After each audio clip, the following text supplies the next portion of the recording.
Assalamualaikum warahmatullahi wabarakatuh. Perkenalkan, saya Oktaria Rosalina.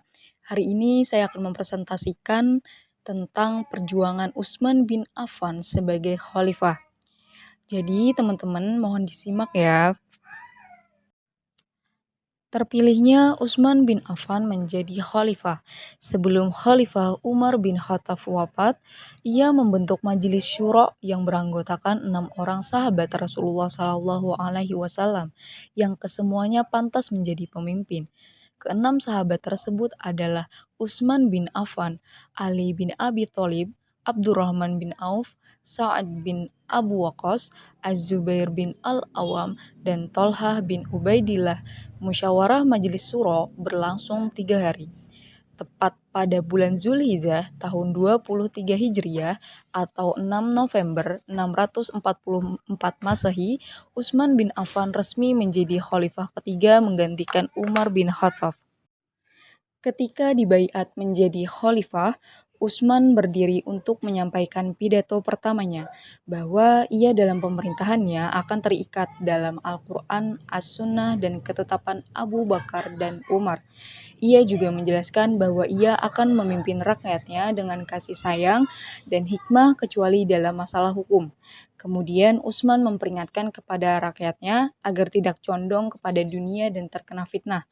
Hal ini dikarenakan Utsman mengkhawatirkan persaingan, saling benci, dan saling dengki menyebabkan umat menjadi terpecah belah. Langkah pertama Utsman bin Affan menjadi khalifah. Yang pertama yaitu Khalifah Utsman menulis surat yang ditujukan kepada seluruh gubernurnya. Dalam surat tersebut, Utsman mengukuhkan dan memberitahukan kepada para pejabatnya bahwa tugas mereka bukanlah mengumpulkan harta benda. Tugas mereka yang sebenarnya adalah menjaga kemaslahatan rakyatnya. Yang kedua, Khalifah Utsman menulis surat kepada para panglima perang. Dalam surat tersebut, Utsman mengingatkan bahwa mereka adalah penjaga kaum muslimin dan pengayom masyarakat. Kemudian mengingatkan agar sadar akan kewajibannya dan melaksanakannya. Hal ini agar rakyat dan pemimpin sama-sama sadar akan kewajiban dan melaksanakannya. Masing-masing merasa bahwa dirinya bekerja untuk umatnya sebagaimana bekerja untuk dirinya sendiri. Yang ketiga, prinsip Khalifah Utsman dalam menjalankan perekonomian pada wilayah yang ia pimpin. Berikut merupakan prinsipnya, yaitu yang pertama, menerapkan politik ekonomi Islam secara umum. Yang kedua, tidak berbuat zalim terhadap rakyat dalam menetapkan pajak. Yang ketiga, menetapkan kewajiban harta atas kaum muslimin untuk diserahkan kepada Baitul Mal. Yang keempat, memberikan hak-hak kaum muslimin dari Baitul Mal. Yang kelima, menetapkan kewajiban harta kepada kaum kafir zimmi untuk diserahkan kepada Baitul Mal dan memberikan hak-hak dan tidak menzalimi mereka. Yang keenam, para pegawai pajak wajib menjaga amanat dan memenuhi janji. Yang ketujuh, mengawasi penyimpangan-penyimpangan dalam harta benda yang dapat menghilangkan kesempurnaan nikmat umat secara umum. Yang keempat, kebijakan Khalifah Utsman dalam bidang hukum dan ibadah. Dalam bidang hukum, Utsman bin Affan membuat tempat khusus kehakiman sebagaimana riwayat yang disebutkan oleh Ibnu Asakir dari Abu Soleh. Dari Abu Soleh pembantu Abbas. Ia berkata, "Aku diutus oleh Abbas untuk memanggil Utsman, lalu aku mendatanginya di balai kehakiman. Di antara hakim pada masa Khalifah Utsman bin Affan adalah Zaid bin Sabit di Madinah, Abu ad-Darda di Damaskus, Ka'ab bin Sur di Bashrah, Abu Musa al-Ash'ari di Bashrah, Syuraihah di Kufah, Ya'la bin Umayyah di Yaman, Sumamah di Sana'a, Utsman bin Qais bin Abi Ash di Mesir. Kemudian dalam bidang ibadah, Utsman bin Affan menambah azan kedua dalam sholat Jumat.